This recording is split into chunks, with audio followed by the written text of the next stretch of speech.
Welcome to the Hope Natural Health Podcast. I'm Dr. Erin Ellis, your host. On this show, we discuss all things health, hormones, and happiness with a little side of this thing called life.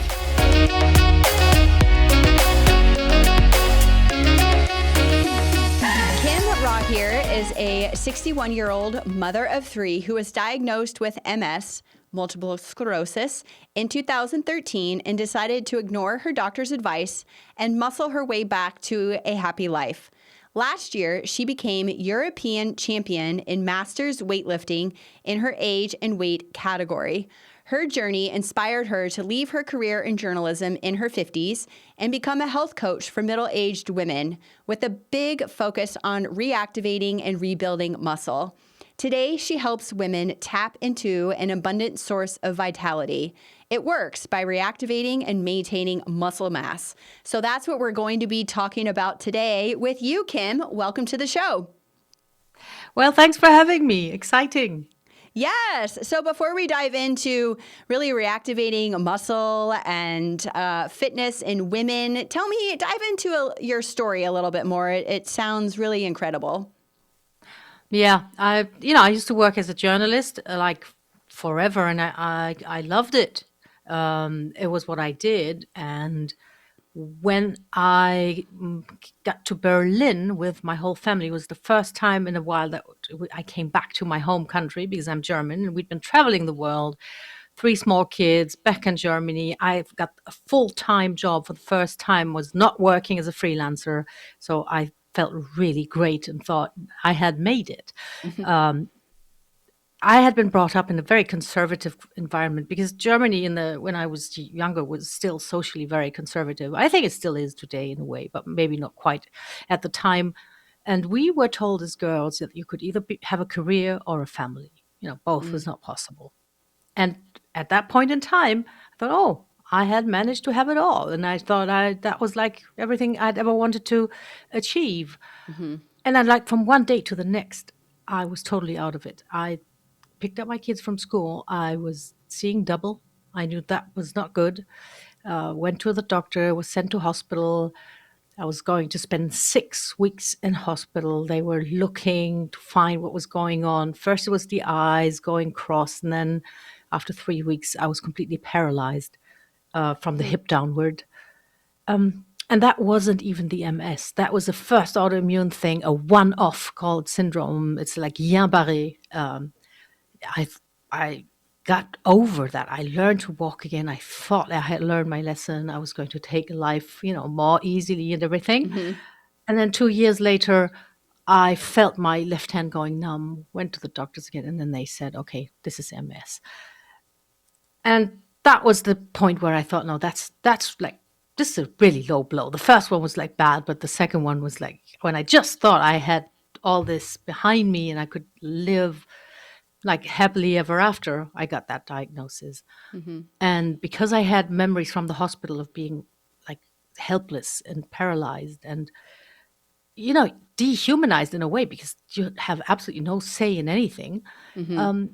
My reaction was that, because I could walk and move despite this MS relapse, my reaction was that I was going to be strong, physically strong, so I could really, stand my ground, like literally, and not become a patient, not be a lifelong patient, and that's what moved me. And after a while, even got me to thinking, yeah, journalism is fine, but what if I could help women, like reclaim their power like I'm doing right now. Mm-hmm. That's great. So that's how you got into the fitness coaching and even with yourself in bodybuilding? Yeah, well, I'm not a bodybuilder. I'm a weightlifter. There's a difference. But yes. We talk about that later. It's not a problem.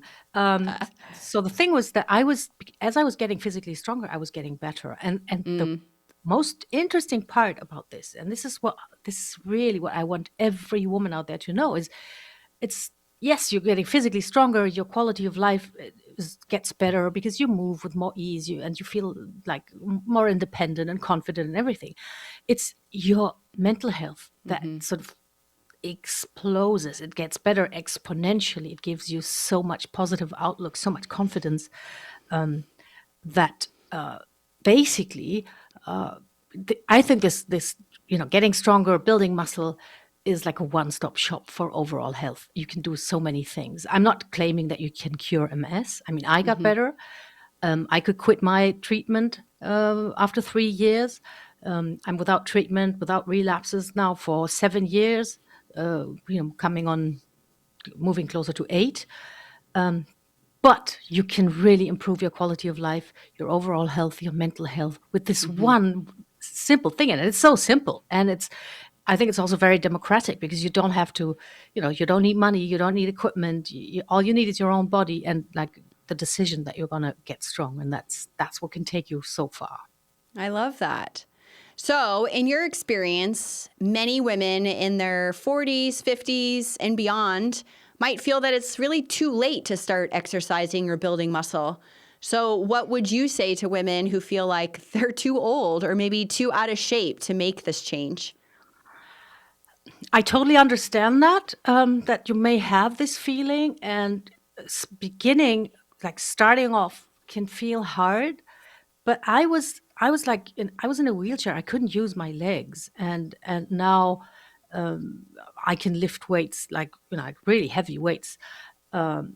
So I don't think it's ever too late. I mean, like scientifically, there is no time when it's too late. You can build muscle when you're in your 90s, and there was a first study on that, I think, as early as the 70s. So we've known for a while that there is not a time where it's too late for you.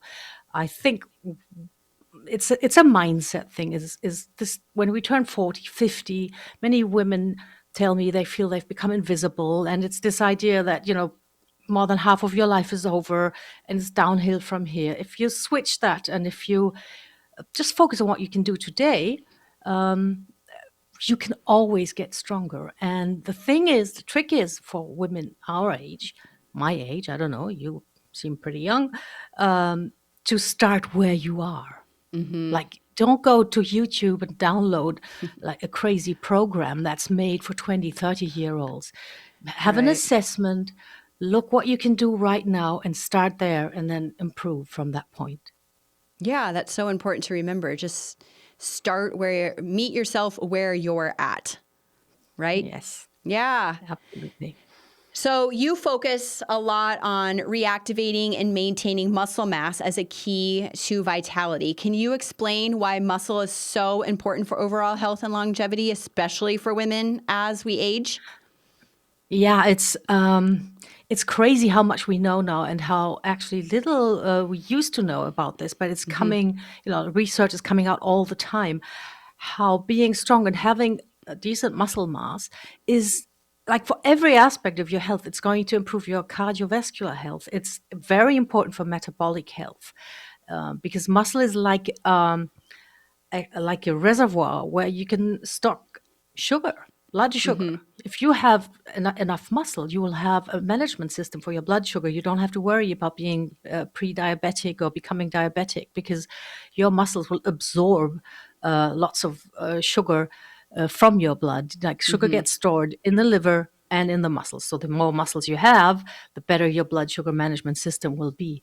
It's really important for bone health as we produce less estrogen, our bones can become like weaker, brittle, and if you load them with a good training stimulus, they stay strong and they can stay strong. And it's important for joint health because if you have good muscle mass, your joints don't have to carry the load because your muscles will help with that. And then there's, of course, the mental health aspect, which is really amazing. And I think it's because, I mean, they have found out that you do actually create neural pathways when you're lifting. I think the idea is that when you're in the gym and you lift, what do? You overcome resistance. And somehow like literally in your fibers and in your bones, you learn and you know that you can overcome resistance. So when you face resistance in other parts of your life, you have this muscle memory, and I think you become more resilient and more able to deal with challenges because you've overcome stuff before. Yeah, absolutely. So let's talk about resilience. And this is another area that you shine in. So, do you believe resilience is a natural gift, or can it be cultivated over time through training and mindset shifts? I actually see resilience as something like a safety net. I think most of the things, and this is also a big obstacle for many women when it comes to trying new things or having confidence in themselves, is that many things are seen as like character traits, personality traits, or natural gifts, as you just said. And I think many of those things that we think are innate are actually skills. And when it's a skill, you can learn it. And for me, resilience is just that you build something like a safety net so you can bounce back like a net, like artists and on the trapeze, they have a net. And then when they fall, they bounce back. How do you build that net? You have to just think about the many knots that you have in one net. I talked to so many women who told me, oh, I was in such great shape 5 years ago. I had a personal trainer. I trained every other day. I ate well. I felt great. And then they went out of business or they left town and then it all fell apart. And I realized that if you, it's like putting all your eggs in one basket. If you have only this one point of support in your life, you're going to have a, big problem if that falls away. If you have many, if you have workout buddies, if you have family support, if you have like good eating habits, if you have like just knit that safety net. So when one knot sort of falls apart, you can bounce back because you have the whole net that will support you and help you come back. So it's something that you have to prepare over the long run. But when you do that, you can be sure that one blow will not sort of have it all fall apart. Yeah. So, is that how women can develop resilience as they navigate these transitions, or is there another way that you recommend women develop resilience? No, I think that's the one thing. Develop a safety net, Yeah. build it for yourself, and that the one obstacle that I see with women is that often they're not exactly aware of what they really need. That takes some thinking. What do I really need? What do I really want? And then the second step is you have to communicate what you want and what you need. We're so used to being there, everything for everyone, and always sort of accommodate the people around us. That sometimes, when asked, yeah, what is it that you want? What is it that you need? I don't really know because we seem to want that everybody around us is happy, which is beautiful. But Yeah. at some point, we need to find out what's right for us. What do we actually need to stay healthy and motivated and happy to be there for everybody around us? Yeah, absolutely. That kind of leads into my next question about how you help women move from a place of I can't to I can. So what are some of the most common barriers you see women face when they try to get active later in life, and how do you help them break through these barriers? The first one is something that we mentioned before, where we think too big. Women tend to think too big. You need this huge overhaul, right? Yeah. From today onwards, you're never going to eat chocolate again. Every meal's going to be perfect, and you have to go in January, you're going to go to the gym 3 times a week, things Yeah. like that. So, from a, say, motivational and behavioral point of view, what you want to do is you want to start as small as possible. You want to make it like really tiny, tiny, tiny. The first week when I work with women in my coaching program, all they do is a 5-minute action every day. That's it. Because that way you can create momentum. You do something so small that you're 150% sure you can do it. And then you build from there. Whereas when you set out and want to do this huge thing, second, third day, something happens in your life, like it always does. And then just you can't do it, or you think you can't do it. Whereas if you build like from very small things, small steps, then you realize and you actually experience that you can do it. And on the training level, it's, just see what can you do now. And we start doing that. We start with that. so you don't get hurt, you don't get discouraged. And whatever it is that you can do, if if you can do a wall push up, you do a wall push up. If you can do like half push up, like in a at slightly lower angle, you do that. Hmm. Whatever it is you can do now, that's what we're going to do. That's where we're going to start, and that gives you so much confidence because you're doing Hmm. something that you can manage, and you think, oh, maybe I can do this thing and get better at it. Yeah. Are there any other barriers you see women face? Yeah, when it comes to like strength training, Hmm. it's a cultural thing. Hmm. It's so many women, my generation, still have these images of Schwarzenegger in the gym Yeah. sweating, like in a very, very scantily clad, um, pumping iron. Many people still think that it's could kind of be not feminine to lift Hmm. weights and stuff. Whereas, I mean, when you carry around heavy toddlers and groceries and stuff, nobody will ever say, "Oh, No. is that too heavy for you?" But when you go to the gym and start lifting, then people will go, "Oh, this is not feminine." So, um, and somewhere this is still in many women's head that this could be like not right, and they should rather do yoga or Pilates, Mm. because that's like softer and gentler and everything. But when you look at how we actually live, there's nothing really gentle about that. And Hmm. once you tried strength training and you felt the effect, you're never Hmm. going to stop. But Yeah. this is like an obstacle that a cultural barrier that we have to overcome. Yeah, that's so true. I agree.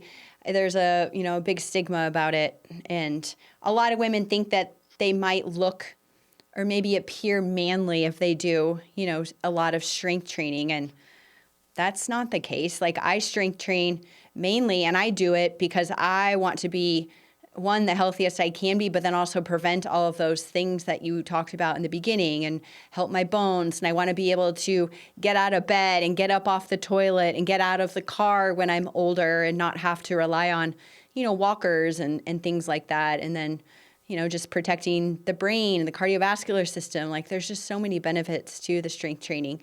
But you touched on something earlier because I said bodybuilding, and you said I'm not a bodybuilder. I'm a weightlifter.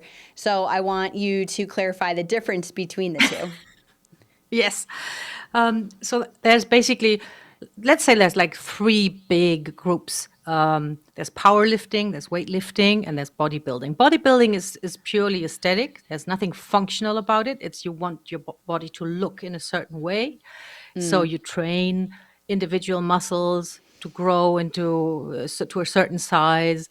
You just want to be, like big, muscular, shredded, maybe like with very little body fat. But this is really purely aesthetic. And many bodybuilders, when they like really blown up, they are not actually very functional. So I think sometimes they struggle putting on their shirts and stuff because they're Yeah. they're so tight and so bulky. Powerlifting is where you do the classic lifts like deadlifts and bench presses and squats and stuff, where it's just about pure strength, lifting as much as possible. Um, and powerlifting, even though it's called power lifting, it's pretty slow. It's just about moving the biggest weight possible. Hmm. Olympic weightlifting has just two movements. It's you have to put the barbell overhead, and Hmm. you do it in one go, which is a snatch, or you do it in two goes, which is a clean and jerk. So Mm. it's not only about, of course, you want to lift as much as possible, but you have to be like explosive Hmm. and quick. And you also have to outsmart gravity because it's like, Hmm. you need really good technique. Um, when I first started this, it was just because some coach said, "Would you like to try this?" And I said, "Oh, yeah, I will." And I had this memory of watching competitions, like watching the Olympic Games, weightlifting, and it was done like by men in weird leotards, and they looked very hairy and very strong.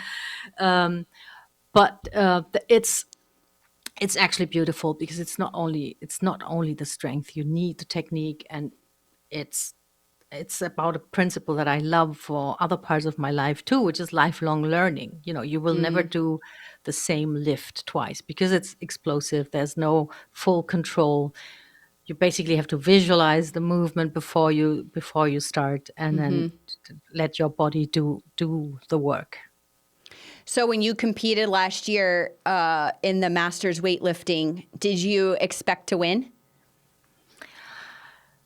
Well, I was hoping to win. I saw Yeah. I saw the competition. I knew it was possible, but that's also the thing. You know, there's two movements. You get 3 attempts in each one, and you never really know how you're going to show up on that day. Yeah. That's the thing. But it's also something that I love because it's very anchored in the moment. So there's no, the lights go on, they call your name, and you have to lift. You have 1 minute when they call you, and you have to do it. So there's no, oh, yesterday I lifted this, or maybe next week I'll be able to lift that. So you don't know. You just have to focus on the moment and give it all you got. So I was hoping, but you never know how you show up. Then I showed up, and I was okay, and it was enough. And that was like that. It really felt good. Yeah, that's so awesome. What did we miss that you want to touch more on?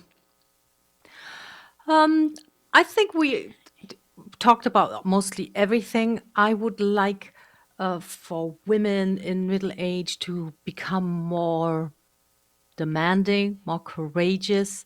And I think training your body can help you with that, because you become more confident and more able to speak up. And one thing that's really dear to my heart, but we mentioned this, is that there hardly are any character flaws that will keep you from becoming healthy, happy. I think it's mostly skills. And when you see it that way, that's quite liberating, because you can Yeah. learn a skill. You feel you cannot change your character or your personality, but you can learn a skill. So I think Yeah. that's quite encouraging. And if you Sure. see it like this, there's no limits to what you can try and accomplish. Exactly. So on your website, you have a health and strength assessment that anyone can take. So can you explain a little bit more about what that is and what it can show a woman? Yes, it's about how your sort of physical health sort of ties into your everyday life. So Okay. it's not about, can you do 5 push-ups? Okay, because what do we learn? When we know, well, somebody tells us I can do 5 push-ups. Yeah, we can guess that she's very strong, but most women will answer that they can't. But we want to know how does your physical strength actually affect your daily life. So there's going to be questions like, how do you tie your shoes, or can you lift your cabin bag into the overhead locker, stuff like this, to find out how functional you actually are, and where you can maybe start to become stronger if you want to. So I think when you learn how this really shows up in everyday life, it becomes also much more obvious that it's something that you want to do. Oh, awesome. Cool. So yeah, we'll have Kim's website linked at the bottom or in the show notes, so you can take that strength and health assessment and see where you stand. But we'll wrap it up with one question I ask all of my podcast guests. What would be your best or favorite health tip that you can share with the audience? It's a behavioral thing, because we all know we should drink more water and take more steps and do all these things, eat more vegetables. So I'm not going to go into this. I want everybody to think and ask themselves, what is it that I can do right now for my health? Don't ask, oh, why did this happen? How did I get here? What happened to me? What should I be doing for the next 3 years? Forget all that. Just ask yourself one question. What can I do right now, like this next minute, for my health? Can I have a glass of water? Awesome. Can I walk around the block? Fantastic. No matter how small, but something that you can do right now. That's the most important thing for your health. Nothing else matters. Only what you can do now. Ask yourself that question, then do it, feel good about yourself, and then keep doing that. I love that. That's great advice. Yeah, there's always one thing. It doesn't have to be giant. It could just be like, all right, I'm going to get up and stretch because I've been sitting at my desk here for 2 hours, right? Yes, I love that. absolutely. Well, Kim, it's a pleasure having you on the show. We will have her information, her social media links, and her website linked in the show notes. But I appreciate your time. And is there anything else you want to add as we close? Just, stay strong, get strong, trust yourself, be confident, because you can do it. Awesome, Kim. Well, thank you again for being on the show, and we'll see you all again next week. Thank you so much for listening. Make sure to like, share, subscribe, and leave a comment below. And if you haven't done so, please be sure to give us a rating on your favorite podcast platform. Join us weekly as we inspire you to be your best version. For more, follow me on Instagram at dr.erinellis. Until next week, you got this.